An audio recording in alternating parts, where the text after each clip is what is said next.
The views expressed and the opinions given by the individual host and their guests do not necessarily reflect those of Para X, its affiliates, or its sponsors.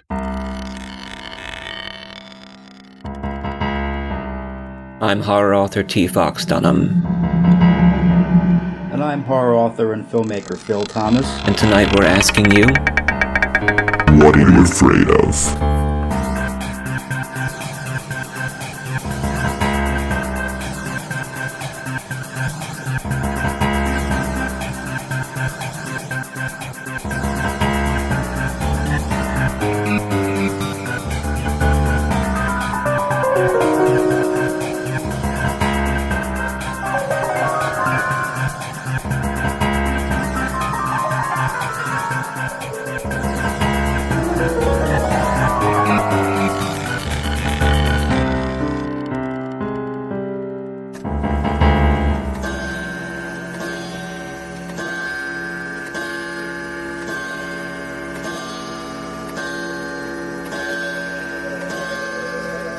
Philadelphia's horror home with hosts T. Fox Dunham and Phil Thomas.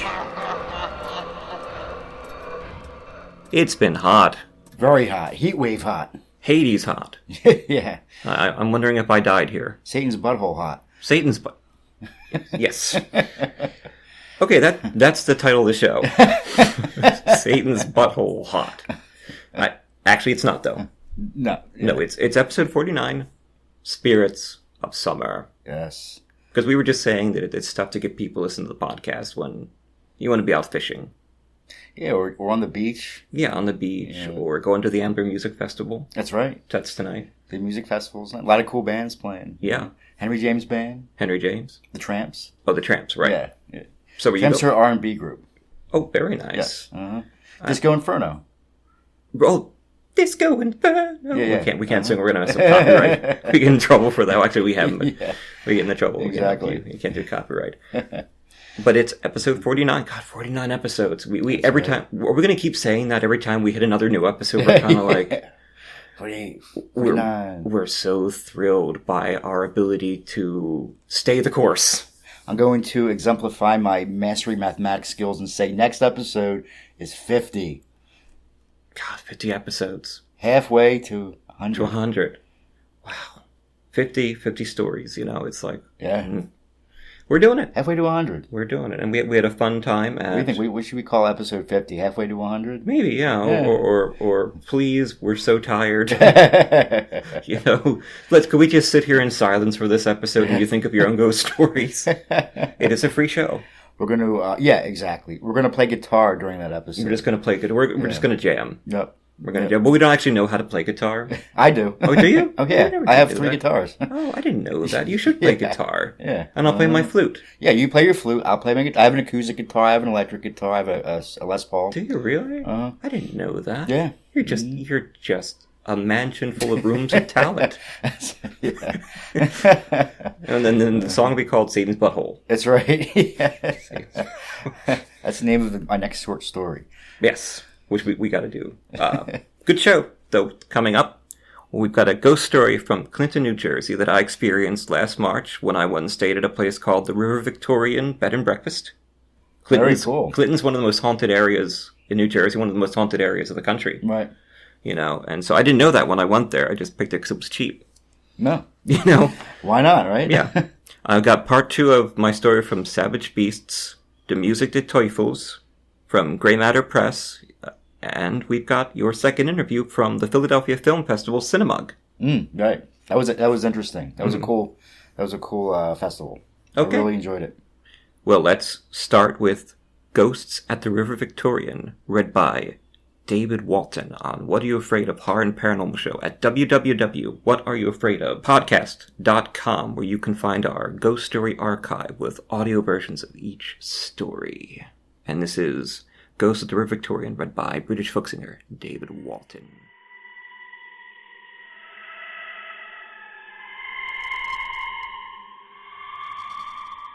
Your source for everything paranormal. Para X.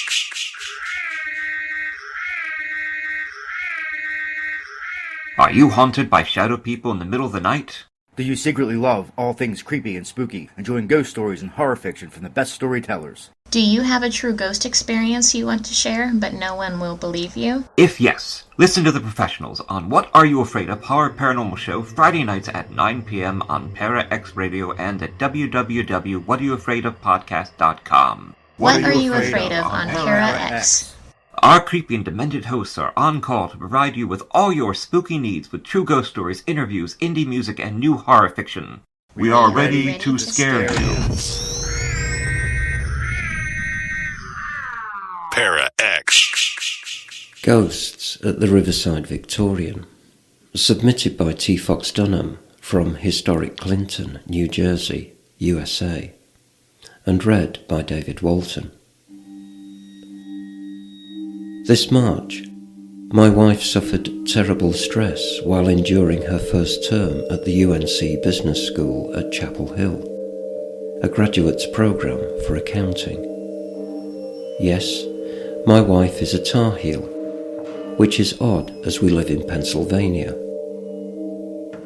While awaiting her final grades after a rather upsetting week, I decided to steal her away for a late winter holiday to get hers and my mind off the waiting. It was better than just sitting there and freaking out. We are summer people. Alison hates the cold, and the lower temperatures are detrimental to my condition as I suffer lymphoma. I needed to find a place close to home, not too expensive, but somewhere we could just relax. So, after a few hours of searching, I came upon a website for a bed and breakfast, the Riverside Victorian. Step back in time and enjoy Victorian splendour in a warm, friendly atmosphere. Built in 1882, this mansard-style Victorian inn is filled with carefully chosen quality Victorian-era furnishings, family heirlooms, and exacting reproductions to create the mood of long ago. Candlelight, cosy comforters, soft robes, special soaps, and a delicious breakfast complete with gourmet coffee, homemade muffins and pastries, and the innkeeper's favourite Irish soda bread make your visit a memorable one. Listed in the Historic Registry, the Riverside Victorian is located in the heart of Clinton, just 1 block from the centre of this quaint historic town. You can visit the old mill, museum and many specialty shops. Fine dining or casual dining is just a short walk from the inn. You can spend a relaxing day fishing in the south branch of the Raritan River just down the street. Whether you've walked into town, driven around to take in the lovely countryside scenery, or settled into the white wicker furniture on the front porch to while away the evenings, you are sure to have a pleasant stay. We left early Friday to drive the hour along the Delaware River, past New Hope, which is so popular with the inn ghost stories of P.D. Kasek, and then into New Jersey. We were greeted by the nicest lady, whom I soon took to calling Auntie Mooney. My wife and I were the only guests in the house, which was a bit eerie at times, but peaceful. After checking in, we carried our luggage to the second floor of this beautiful old building, and instantly the energy struck me, a miasma common to psychics and sensitives. I felt a presence, an energy. It was like being underwater, almost repressive. The house felt old and carried a lot of memories, places remember, especially old buildings. Life and death soaks into the wood and foundation, and sometimes what we think of as ghosts are really residual images playing again and again, like an old movie. I held my hand out and felt the energy, and Alison saw what I was doing. She knew too. That first night, after enjoying a lovely dinner at an Italian restaurant, We returned to our large room on the second floor. It was late, and the household had mostly gone to bed. I climbed the first level of steps with my wife and returned to that energy reservoir right by our door. I turned to open the door, and a shadow caught my eye. I saw a frisson of image, a dark figure bearing the bulk of a man climb up the next stair, leading to the third floor. It happened fast, but we heard his footsteps bend the wood as he went up to the room. I thought I saw the curtain over the upstairs hall move. That night, my wife fell asleep early, and we lay in our king-size bed in silence. I listened, not used to it being so quiet. All through the night, I heard footsteps above us, even a door opening and closing right above the bed. I assumed our hosts had their apartment on the third floor, or perhaps unexpected guests had arrived. Something dwelled on the third floor. In the morning, I awoke early to go downstairs and write in the beautiful parlour. I sipped on coffee and nibbled on their special soda bread. I talked with Auntie Mooney and her husband, who owned this property and the McElroy House Bed and Breakfast by a ski lodge in the Catskill Mountains of New York, with its own ghost stories. Auntie Mooney is a bit of a sensitive and has been open to the paranormal, while her husband is more rooted in the world of the living. I asked her if they lived on the third floor, and it turns out they dwelled on the first floor, far from our rooms. They had not been upstairs all night, but they and other guests had mentioned hearing people walking around on the third floor when it was empty. Auntie Mooney, as I've begun to affectionately call her, then shared a story that happened to her when she got sick as a child. We will save that story for another time. Thank you, Auntie Mooney and Uncle, for a lovely stay at the Riverside Victorian in Clinton, New Jersey. You gave us a sense of family, comfort, and several good ghost stories for the show. More to come on What Are You Afraid Of? Horror and Paranormal Show on ParaX Radio on Fridays at 9 p.m. EST, and available through iTunes, iHeart, Google Play, and major podcast services.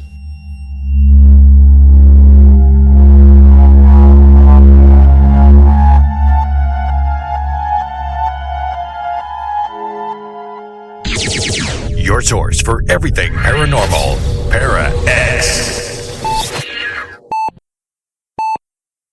Mercy, a new horror medical thriller from author T. Fox Dunham, published by Bloodbound Books. Based on the author's horrific battle with a rare form of lymphoma that involved intense chemotherapy and radiation, Fox turns the horror of his experience into terror on the page. William Saint is dying of cancer. On most days, death seems like a humane alternative to the treatment. Stricken with fever, William is rushed to Mercy, notorious as a place to send the sickest of the poor and uninsured to be forgotten, and finds the hospital in even worse condition than his previous visit. Willie's memories faded. He grabbed his sack head of the scarecrow, picking at the exposed chicken wire to hold them in. However, the memories fell out of the holes in his face. They wormed and crawled from the leather flesh and the old clothing of the scarecrow, then squirmed and wiggled down his body. The grounds are unkempt, the foundation is cracking, and like the wild mushrooms sprouting from the fissures of decay around it, something is growing inside the hospital. Something dark. Fangoria gives Mercy 3.5 out of 4 skulls. Dunham has channeled his many brushes with the other side into the exquisitely rendered, lyrical, supernatural hospital thriller Mercy. It's feeding on the sickness and sustaining itself on the staff, changing them, and now it wants Willie. Come now, Mr. Saint. Just a little more of that sweet milk. So salty and so good. You won't miss it. And we ever do so like our delicacies here at Mercy Hospital. Part medical horror, part supernatural suspense. Mercy is a hard-hitting fever dream of a novel. I enjoyed the hell out of it. Tim Wagner, author of The Way of All Flesh and Eat the Night. Available from Amazon, Barnes & Noble, and bookstores everywhere in both print and digital versions. Life is an addiction. Let go. Let it all burn. Hi, I'm David Walton, and I drop whatever I'm doing to read whatever Fox and Phil demand of me. My digital, as opposed to ectoplasmic alter ego, is called Brendan Shawland, who regularly plays guitar and sings in a virtual world. Brendan has a website, David doesn't. Bandcamp sales figures would suggest that Brendan's music is decidedly niche. If you want to be in the vanguard of support as Brendan heads towards global domination, just put Brendan Shawland in your favourite search engine, and you'll find his website very close to the top. You'll see what the human looks like, and you can check out the Listen to a Song page to access Brendan's unwillingly private world of creative output. Your source for everything paranormal. Para X. It was a really lovely bed and breakfast. Yeah, it definitely sounds like it. And I really got to know the owners. Right. And I need to contact them, because their son does this service where you can write emails from the dead. Wow. What this basically is you write these emails and notes and things to people in your future, and then this company stores them. Mm-hmm. Cryogenically frozen emails. Okay. And then they release them to whomever you want in the future. Your great-great-grandchildren. Really? Your heirs. And I'm going to see if I can get them on the show, because it sounds like a really interesting kind of morbid... That's like a very interesting idea. Right. That's a unique idea. I'll be getting the link. The owner's son does this? Yeah, they're the owners. It was owned by a husband and wife. Right. And I called them auntie and uncle. Right. Yeah, I remember you were telling me that they were, you hung out with them quite a bit. Yeah, because we went down, and it was kind of a last-minute thing, because Allison is in such an intense class at UNC in Chapel Hill. So we get 2 weeks between each semester to sort of unwind and go back to our marriage, because unfortunately, it has to get put on the back burner while she's doing this. Right. An investment. Right. And a good one. It was March. We were between classes. She was really stressed out, and we usually don't like to leave in March because it's cold, but we decided we had to get out. So I was looking around different beds and breakfasts, and I picked it, not because it was haunted, not because it was in Clinton, New Jersey, which is apparently the most haunted area in New Jersey, but because it was cheap. Because they were having a special. Nice. But we made some good friends there, and we explored Clinton. It's a beautiful town. Have you been up to Clinton? I was actually just going to ask. No, I have not been there. Mm-hmm. I was going to ask you what it was like there. Now, you said it's one of the most haunted, or actually is the most haunted place in Jersey, right? That's what they say. Well, what is the reason for that? Just the number of ghost stories that have come out of Clinton, New Jersey, like all the beds and breakfasts, all the old buildings. Was there something tragic that happened there at some point? No, just classic New England sort of Revolutionary War Americana. Okay. It's an old town? It's an old town. It's a very old town. It's a beautiful town, like New Hope, PA. You've been to New Hope, right? Mm-hmm. It's a lot like New Hope. Okay. It has a nice main street, some beautiful restaurants, art galleries, coffee shops, and there's this art gallery and museum right next to a dam over. I mean, it's beautiful to walk in, and usually we don't like cold places, but to see it with snow on the ground and the water rushing by the old mill in the mountains in the north, it was quite lovely. Right, that's great. And we encountered, and we stayed that night. And of course, immediately my whiskers are going up because I'm sensing and feeling things, and you're seeing shadows, and you hear people walking back and forth upstairs, and there's no other guests there. We were the only ones, right. And you actually heard footsteps. Yeah, we heard people upstairs. We were kind of like, well, I guess they got guests last night. Wow. And we said, wait, so we don't have any other guests. We thought maybe some came in late. So were you upstairs last night? They had this private little room all downstairs in like the corner of the house, and so there were people staying at the bed and breakfast when no one else was. Oh wow! Oh, that's creepy. You have to wonder if these places, like when there's no one there, do the ghosts take over? They had their own party. Are the ghosts like having a party? I think of the Haunted Mansion from Disney World, where you walk into the dance room and all the ghosts are spinning. Oh, yeah. Remember that? That wonderful Haunted Mansion in Disney World? That's just my favorite place to go in Disney World as a kid. Yeah. That was great. I remember I went there in 90, first time I was there. We went to the Haunted Mansion, and I was absolutely enthralled with it. Right. Like, from the second one, it was just so neat. I was a kid, and I was like, I realized there were holograms, but I was trying to figure out how they did this. It was all reflective stuff off the glass. Like, they were projecting it on the... Like, I know that now, but at the time I was a kid, I was like, wow, how are they doing this? This is so neat. But I absolutely loved it there. Yeah. It was great. What are you doing this weekend? It's another 2-week pause between Allison's, thing. So this weekend, it's supposed to rain a bunch. We're talking. I heard that too, and I'm upset because, like, we were talking about the Ambler Fest. Yeah. I'm hoping it doesn't get rained out tomorrow or even tonight, because we're planning on going down there tonight. I'm having some people over. We're going to go down. We're going to watch some shows. Okay. And then we're going to cook out when we come back to my house. Oh, that sounds great. And which isn't going to be like 11. So we're not going to be eating any burgers or dogs like 11 o'clock tonight. Well, that Technically, we could eat down there. Right, yeah, but it's kind of expensive. But I've done it before. Yeah. They don't jack the prices up, which is nice. But it is a bit expensive. When you can come back to the house and have a few beers. Exactly. I think we're going up to Doylestown for a bit, and I'm going to go get some more herbs. Okay. With Allison so busy at school, I've been finding creative outlets. And, of course, right now it's summertime, so it's time to start growing my plants. And I've got a full back porch. I'm sure my in-laws are very happy with me so far. With plants, and I want to get a few more down to Doylestown Farmers Market. We're going to go up the Hudson Valley next Thursday and spend a few days up there. We're going to start in the Catskills. We had to postpone the trip. We're going to start in the Catskills and then work our way down. We're going to stop in Sleepy Hollow. Right. Yeah. Which, honestly, it's not too exciting unless it's October. I know. It's great in October. Yeah, it's great in October, but it's not October. But we're just going to stop there and kayak a little bit down the Hudson. You ever been to Salem? I have not. Really? No, I'm not getting up there to the what is now the witch capital of the world. Yeah. My people are up there, man. How are the witches? I've been there twice. And both times were not in October, unfortunately. Right. One time was November, one time was September. I hear that October is the best time to go. It's just incredibly awesome up there in October. Right. Just everything is turned into Halloween Witch Central. Oh, wonderful. Samhain Witch Central.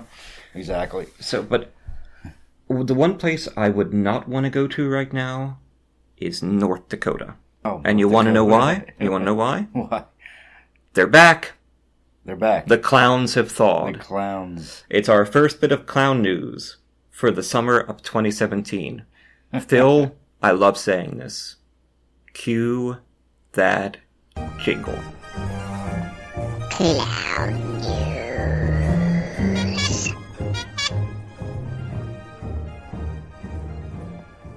I can hear it in my head. It's just, oh God, it's such a great jingle. We're a little crazy. All right, so we got some clown news here, and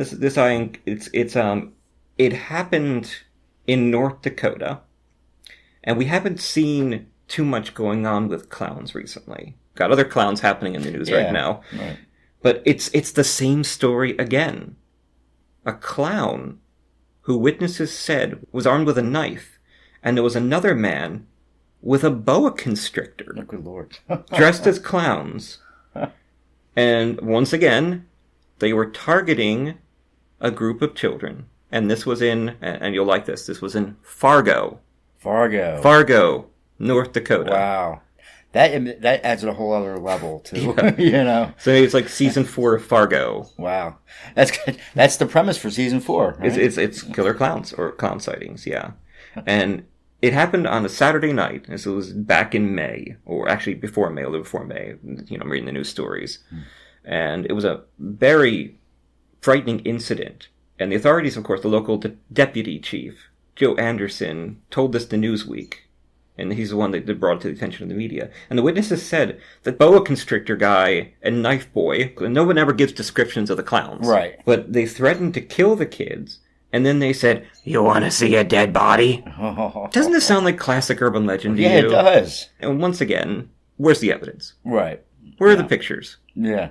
You're telling me one of these kids didn't have a cell phone on him? I know. Pull out your cell phone, take a picture. And they so would have. The kids today, all those crazy kids, they want to get on the YouTube. Yeah, on the YouTube. On the YouTube. And on the Facebook. And on the Actually, Facebook was called The Facebook originally. The Facebook, yeah. They asked them if they want to see a dead body. And at that point, the group of kids ran away to a nearby apartment complex.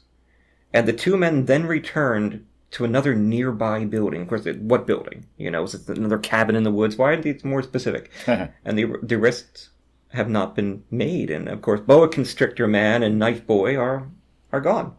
Never shown up again. Jeez. What's going on here? It really sounds like urban legend to me. You think that 99.9 or even 100% of all the clown sightings, you think that's just all made up? You think it's I think it's fabrication of... If you look... Now, I've studied folklore. I've studied material culture. I've studied humanities. And if you look at the stories, you see a pattern. Mm-hmm.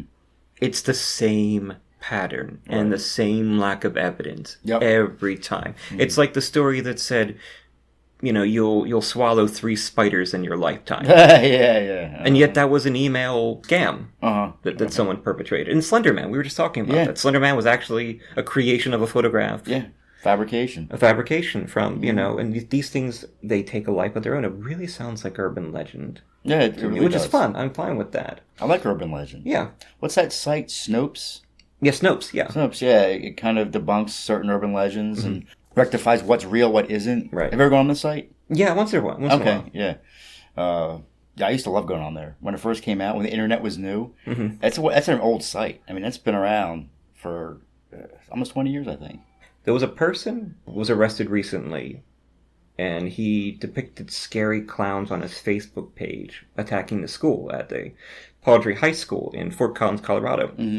530 students stayed home that day because they thought this message was real, and yet it was another piece of urban legend. Right. It was a stunt. It was, of course, you can't be threatening. Right. Especially at school. You can't call it a bomb threat. You can't threaten. Exactly. I knew Stephen King came out, and the company behind it said, we have nothing to do with this. Oh, right. Yeah. Mm-hmm. Because what is its promo phrase? Tagline? Their tagline, it's, the new trailer, if anyone's seen the trailer for the new It movie, the tagline is, "What are you afraid of?" Yeah. Because I was watching the trailer the other day and on YouTube, and I saw this, "What are you afraid?" I was like, really? Okay, that's interesting. So expect an upcoming legal battle. Yeah. We ain't giving in. Exactly. You can't buy us. Wait a minute, how much?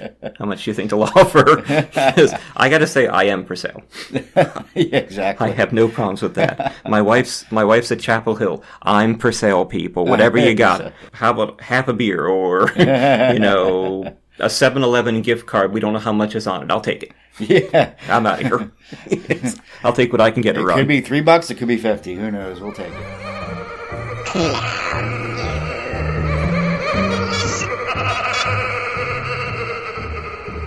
So coming up next, part 2 of the Music to Teufel. You can hear part 1 on the last show if you go back, and eventually we'll play all the parts together, and I'm going to put them up on the website at www.whatareyoufraidofpodcast.com so you can check out the full story from Savage Beasts, from editors and friends Anthony Riviera and Sharon Lawson at Grey Matter Press, and then we'll be back.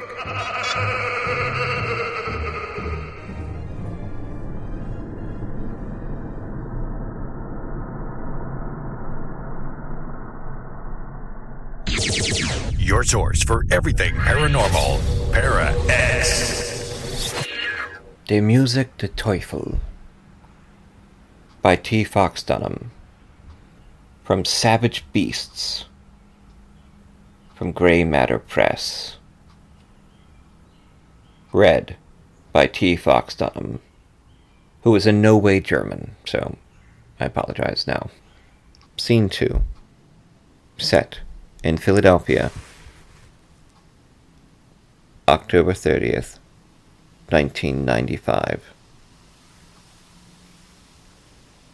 Stephen played the piano in vain, holding hands with the instrument, making love to the keys and playing his divine gift, yet his son didn't stir from his coma. Stephen had reached the world with his music, but had failed to heal his own child. "I wrote this for you, Martin," he said, studying the boy's serene face for any response, a smile, a tear, the flex of a cheek. As a baby, Stephen would play Martin to sleep. He had teeth with Chopin, and Beethoven saw him through scarlet fever, but no composer could excise the lymphatic tumors never devouring his body. Doctors offered no remedy. His priest failed to comfort, so Stephen beat the ivories until his fingers ached and joints swelled.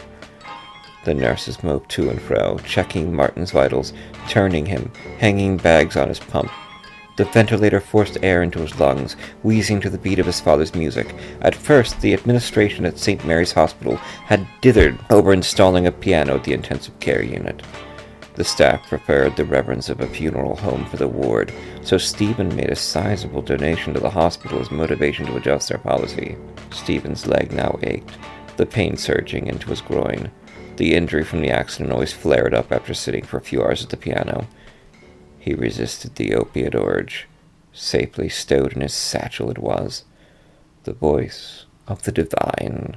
"That's beautiful," Stephen's cousin and confessor, Father Barlow, said, piloting his electric wheelchair through the door. "Don't stop. Keep on tickling those ivories." "I'm trying to reach him," Stephen said, merging his song into Bach. "Perhaps you should look at the reverse. Is God trying to reach you through your son? Still don't pray, do you? Music has power. Music is divine." "It's God's gift to you," Barlow said. "You were born at the piano. We could never get you off of it." Stephen choked on the reek of whiskey raking from the priest. He knew Father Barlow had gone back to drinking.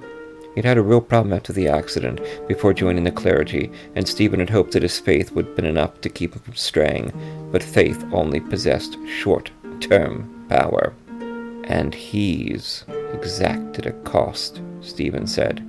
He pulled his fingers from the keys, breaking the connection, a sensation like pulling out of a woman before finishing. The vent continued to inflate Martin's lung, pushing oxygen into his body, compelling him to life.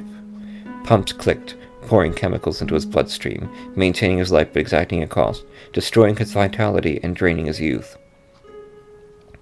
Stephen knew if Martin survived, he'd never be the same. Father Barlow rolled forward and grabbed Stephen's shoulder. "Maybe he's had enough." Stephen pulled free, shaking off the priest. I'm so sorry, cousin, but why not release him?" "I owe it to the memory of Elizabeth," Stephen said, playing as they spoke. "Martin will have a life. Life and death are just two sides of the coin. The coin is the soul. The coin is spent. I have a debt to pay.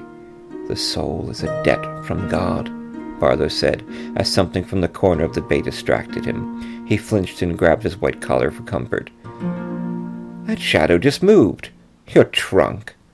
"I have good reason to imbibe."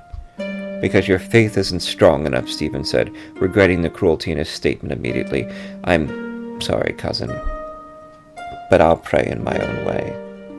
Not sure he's even listening. The priest twitched again, his eye drawn back to the shadows. The priest shook it off. "I'm not so sure either," Barlow said. "I'll stop back before I head home. I will pray for you, just in case." "And I will pray for you," Stephen said. The priest paused at the threshold of the ICU bay. "Stephen, I've been holding something back, but I don't think it's my right to keep it from you. I have prayed for guidance, but the Father of all things is silent on the matter." "I won't have my son baptized," Stephen said. Father Barlow sighed. "Forget it," he said. "It will cast a shadow on your life." Shadow or light? "Have a good performance tomorrow. Some good can come out of this. The money will help save the lives of many kids stricken with this terrible disease. You should take comfort."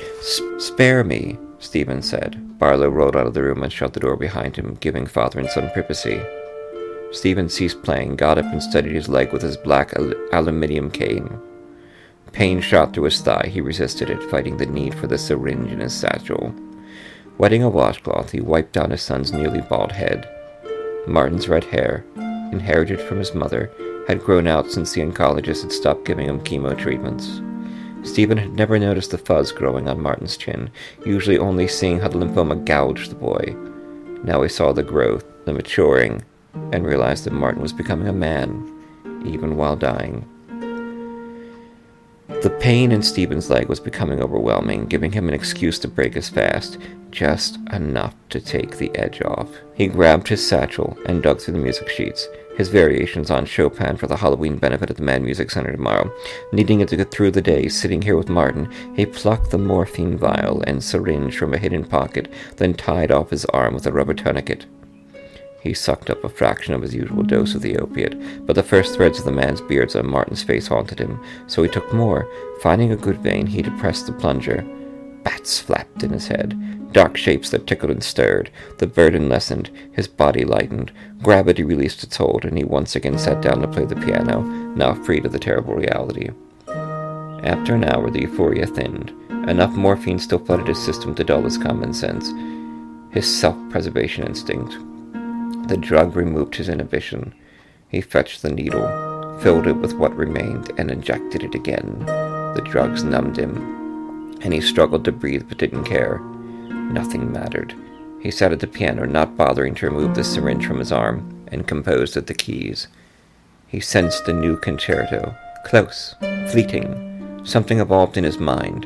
It played just at the edges, his lost wife dancing at the envelope of the dark. Stephen's lungs seized under the opiate strain, and his heart pounded in his neck. His head was a carousel spinning faster than the earth. Father Barlow's shadow leaped back into the room, spilled up his leg, and Stephen fell into the black. That's scene 1 and 2 from The Music to Teufel. We will continue reading the story on future episodes of What Are You Afraid Of? Horror and Paranormal Show.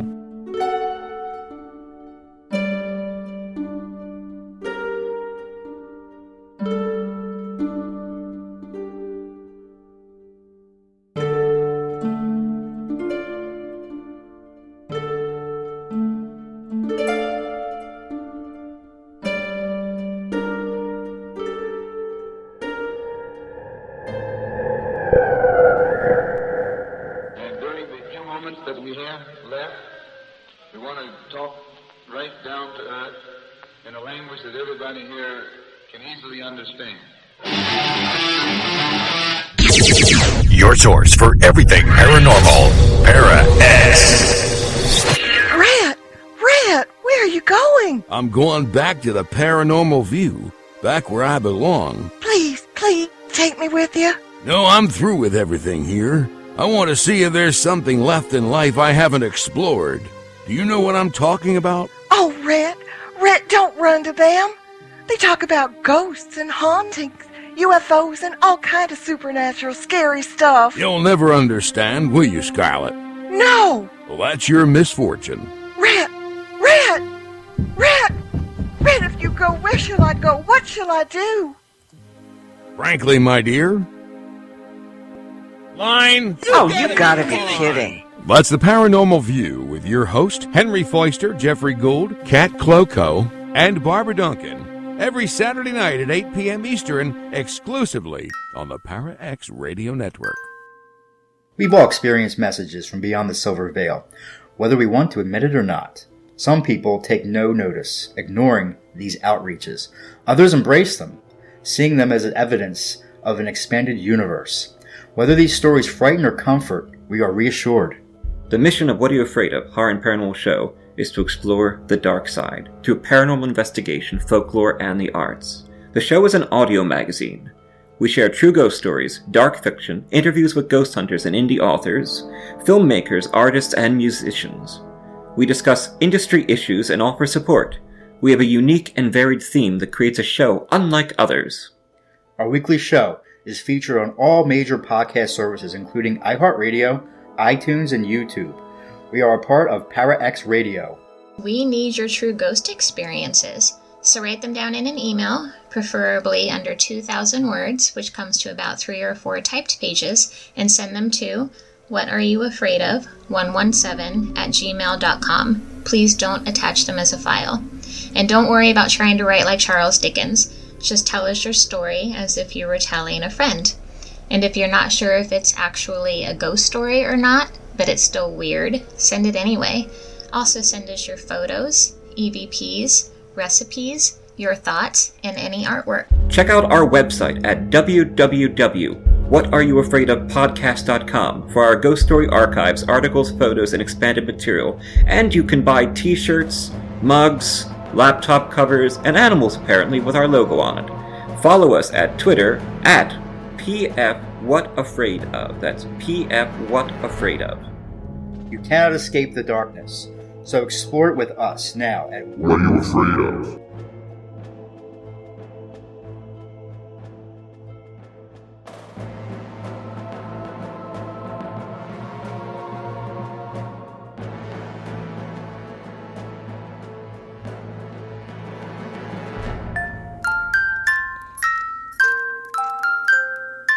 I really want to see pictures of the clowns.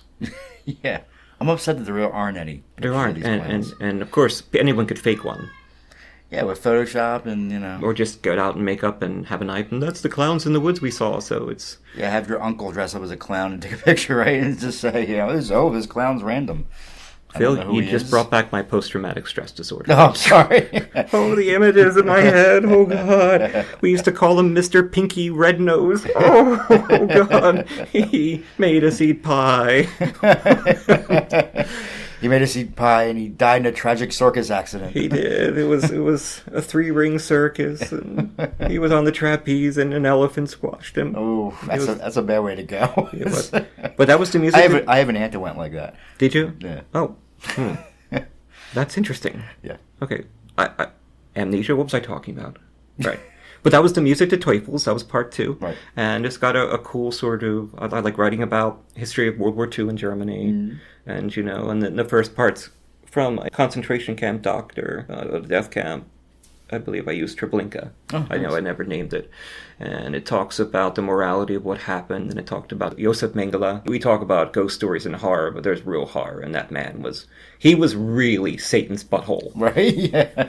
And we've said it here today on What Are You Afraid of? Horror and Paranormal Show on Para X Radio at 9 p.m. Eastern Times on Friday nights, and sometimes the 6 p.m. Philly Foxy Haunted Spooky Hour live on first Fridays at Comic Zen. Dr. Josef Mengele was Satan's butthole. There we go. There you go. So, you got a movie. Yeah, we just posted it to YouTube. Okay. It's on our channel, Film Zero Presents. So anyone wants to go there, check it out on our channel. We're going to post it. We're going to post links. We'll get on the website. On What Are You Afraid Of website. And we'll do it on Twitter. We'll get it up there. I gotta go and update the website a little bit. Right, we'll get it up. What's it about? What's it called? It's called A Mouse Tale. Mm-hmm. And let me just disclaimer right now, I had nothing to do with it. The only thing I did was post it to YouTube, to our channel. Matt Brooks. Mm-hmm. Yeah, Matt Brooks, yeah. And Ryan, Matt Brooks wrote and directed it. Mm-hmm. Brian Simon DP'd it. Mm-hmm. And also edited it. Ryan was acted in it, and a bunch of other people too, Robert Rudolph, things like that. I had nothing to do with it though. I didn't do anything. But it's from the creative force of right. I put it up there though. I want to promote it, for those guys. Yeah, so we're glad to support indie film. Right. Exactly. Speaking of which, we're going to close the show with your second interview from Cinema in Philly, and to remind people, on September 16th, if you're in the Philly area, come down to Fort Mifflin. We'll be set up during the day doing a live show, then the Paranormal View will be there at night. We've got some very good authors coming down. I just spoke to James Chambers of the New York chapter of the Horror Writers Association. He's going to come down. And we'll be doing a live show, we'll be doing a horror reading, and then there'll be a ghost investigation that night. So we're going to put up links to that on the website, and check it out at Fort Mifflin. We'll be there. Yeah, I can't wait for that. That's going to be fun. Yeah, we'll be there doing the Philly Foxy Haunted Spooky Hour in Fort Mifflin. That's going to be so fun. Live. Yeah, live. Live and then we'll be at doing Fort Mifflin. We'll be doing the horror reading that night, and you'll be reading from your new book, and I'll be up reading, and it'll be fun. It's going to be a good night. It'll be fantastic. Yes, it will. Absolutely fantastic. Mark your calendars, people. Mark your calendars, people, and hopefully it'll be a good night. Hopefully we'll have good weather. Yeah. Nice way to open up our Halloween season. Hopefully. Oh, yeah, because it's not even October yet. It's going to be September. It's perfect time. Hopefully no rain. And don't forget, if you're in the Philadelphia area, come down to Lansdale, PA on July 7th for First Friday at Comic Zen, where you can bring your ghost stories like Tom. Yeah. Was there that one time? Yeah. We're going to bring him back and come and tell us your ghost stories. Yeah, he was there at the last one. Right. And we met him on the fly. We didn't even know him. It was a lot of fun. And you can see us on Facebook. We'll be broadcasting live visually. So you can see us in all our glory. That's right. It's just a lot of fun to watch two people sitting there and talking. Yes, it is. It's a good time. It's a good time. Thanks for joining us on episode 49. Summer Spirits. Spirits of Summer. One of those. I think the Spirits of Summer. Yeah, Spirits of Summer. Yeah. And we leave you with the Cinemug interview you did, and we will see you on episode 50. See you next time. I'm Foxy. I'm Philly. Your source for everything paranormal. Para X. Hi, this is Tim from Comic Zen. We're located at 301A West Main Street in Lansdale, right near the intersection with Susquehanna Avenue. We have new comics, old comics, graphic novels, including comics made just for kids, action figures, statues, comic supplies, board games, card games, and much more. We have a special order service for both comics and games, and we have a comic subscription service so you don't miss your monthly issues. So come to Comic Zen. Just don't upset the samurai ghost who haunts the store. And guess what, kiddies? Foxy and Philly will be recording live from Comic Zen in Lansdale every first Friday of the month. So come down and see us at 6 p.m. Eastern Time. Well, not then, because we will be recording live for the Philly Foxy Haunted Spooky Hour on ParaX Radio. And bring your ghost stories a little before or a little after, and we'll be glad to collect them at Comic Zen. First Fridays, at Comic Zen. Comic Zen. In Lansdale, PA. Yes? Oh, hi. My name is Hannah Bay. From the Gazette-Times? The newspaper. You called us, remember? Ah, yes, of course. Come inside, please. My name is Ordell Seetha. I run this organization. Yes, so you've said on the phone. A secret organization that has controlled all media and manipulated all history for more than 100 years. Look, I'm not big into conspiracy theories, so I'm having a hard time believing your claims. And what claims were they? Well, you said that you are a part of an organization calling themselves Wormwood Prophet Society, and you worship a godlike creature that has been slowly taking over humanity. I said that? I do not believe I would say such a thing.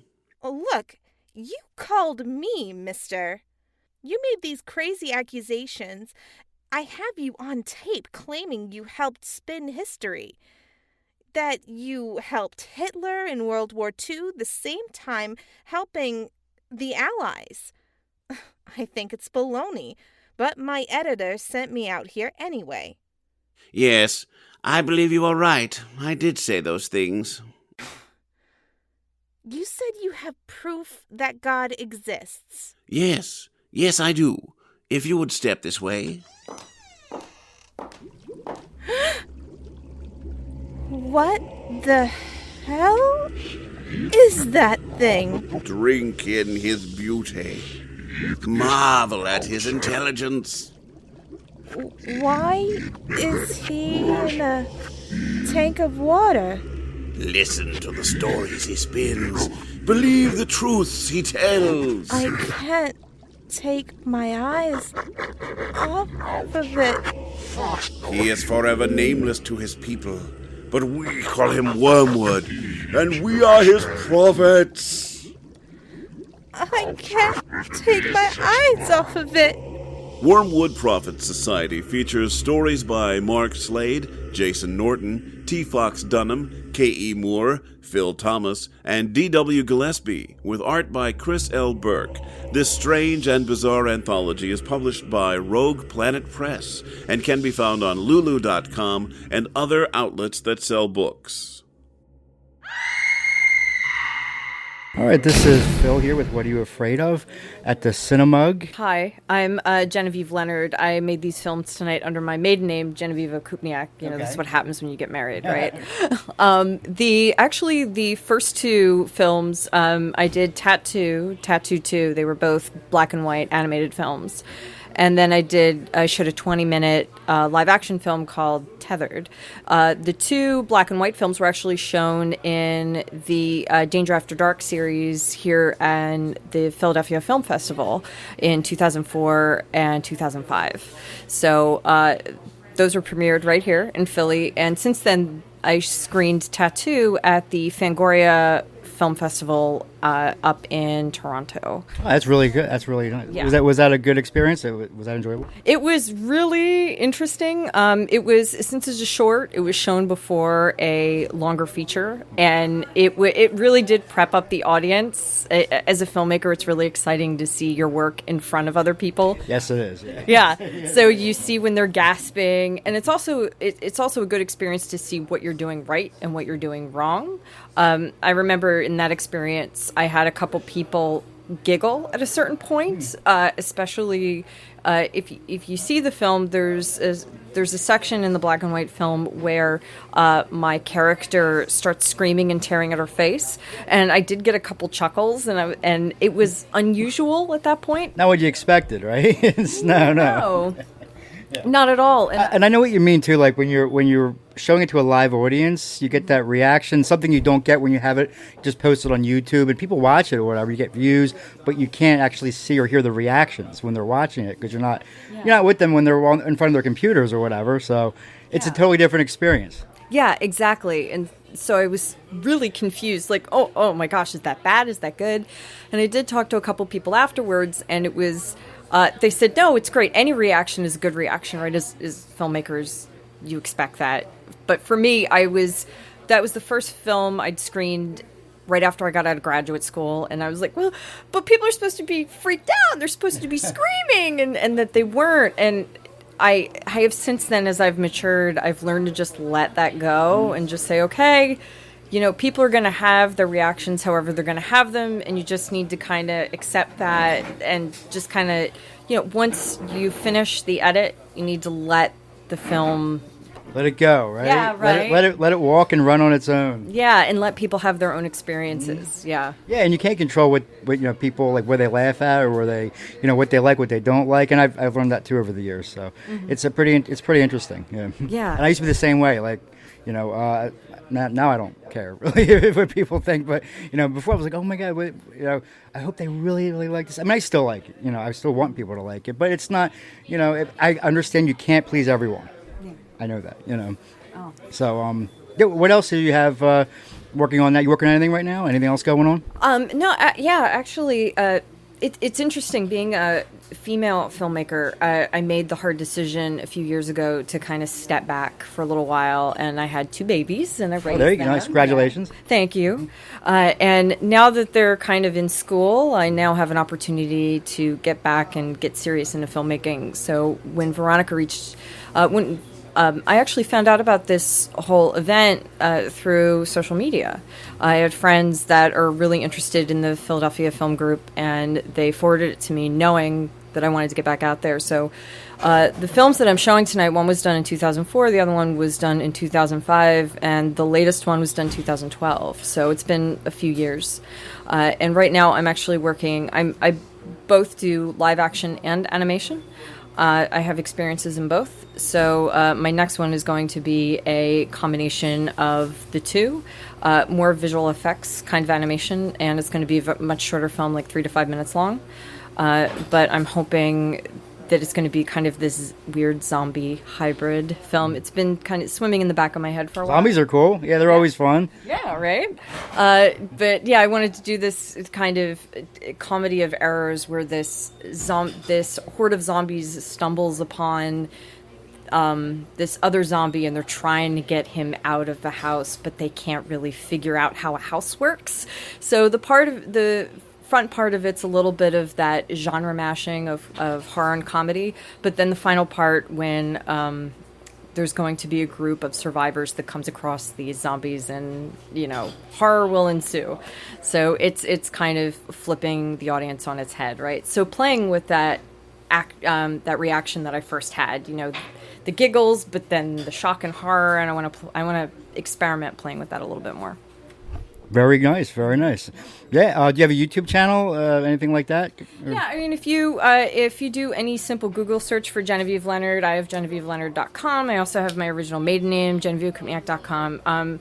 My background is I'm a teacher. I teach over at Pratt Institute in the 3D animation department. I don't exclusively tie myself to 3D animation. I also do stop motion. But yeah, just a little bit of everything. So my YouTube page has some of my latest animations and sketchings. Would you like to state our YouTube page? What the address? Sure. It's if you go to YouTube, G Okupniak, which is my maiden name, GOKUPNIAK. If you search for that on YouTube, pop up my channel, and it's a bunch of my shorter animations on there. I do a monthly animation contest, and very cool. Yeah, I'm part of a animators group in New York, and where I'm based normally. And then every month I turn out every 15 to 20 seconds, and it usually has a horror spin on it, so you guys can check that out. Oh, I love it. It sounds great. Yeah. Is there anything else you'd like to add before we wrap it up? No pressure. No, if there's any ladies out there, I'm all about leveling the playing field when it comes to the horror genre. So if there's any ladies out there and you love watching horror films, get more involved, come out to screenings, make it be known as a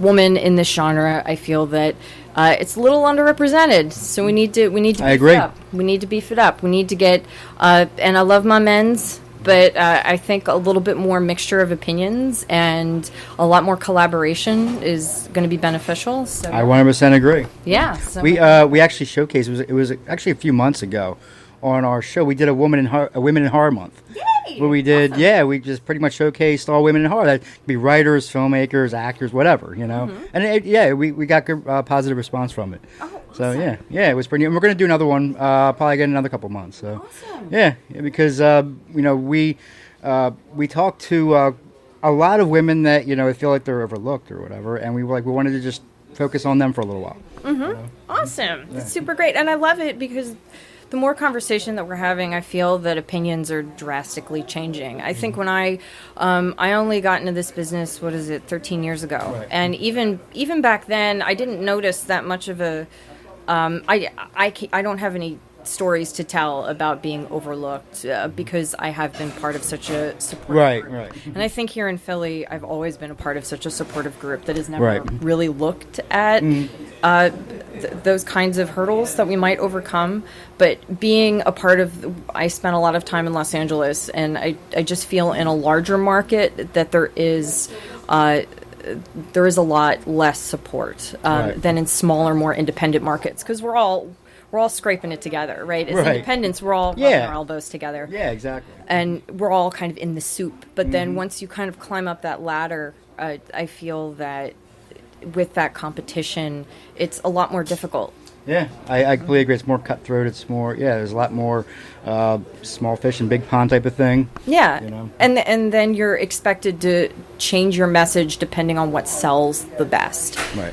And that's one of the reasons I didn't stay in LA, is because anything that I wanted to make that I was really excited about, people were like, well, that's not, I can't sell a poster, I can't sell any merchandise to go with that idea, and that's not really interesting.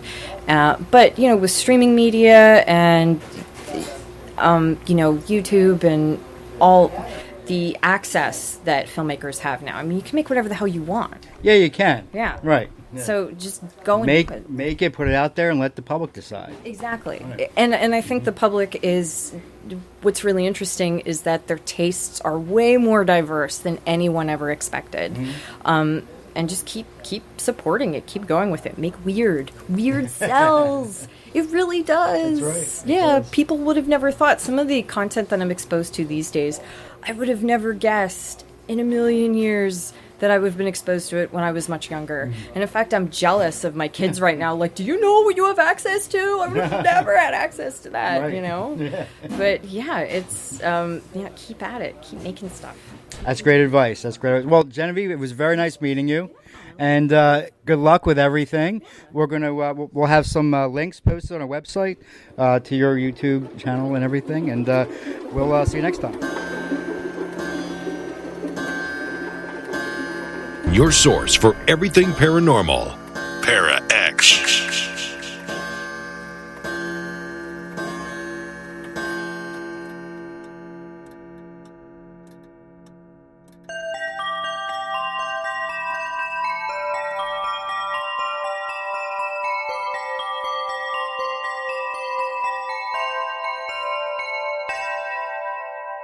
T. Fox Dunham lives in Philadelphia with his wife Allison. He's a lymphoma survivor, cancer patient, modern bard and historian. His first book, The Street Martyr, was published by Gutter Book. A major motion picture based on the book is being produced by Throughline Films. Destroying the Tangible Illusion of Reality or Searching for Andy Kaufman, a book about what it's like to be dying of cancer, was recently released from Perpetual Motion Machine Publishing, and Fox has a story in the Stargate anthology, Points of Origin, from MGM and Pandemonium Books. Mercy was recently released by Bloodbound Books. Fox is an active member of the Harvard Association. He's been published in hundreds of short stories and articles, and his motto is Wrecking Civilization, one story at a time. Phil Thomas resides in the suburbs of Philadelphia and is an author and filmmaker.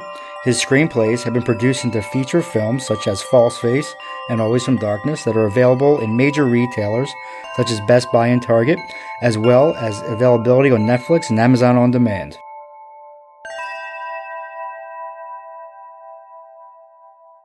The views expressed and the opinions given by the individual host and their guests do not necessarily reflect those of Para X, its affiliates, or its sponsors.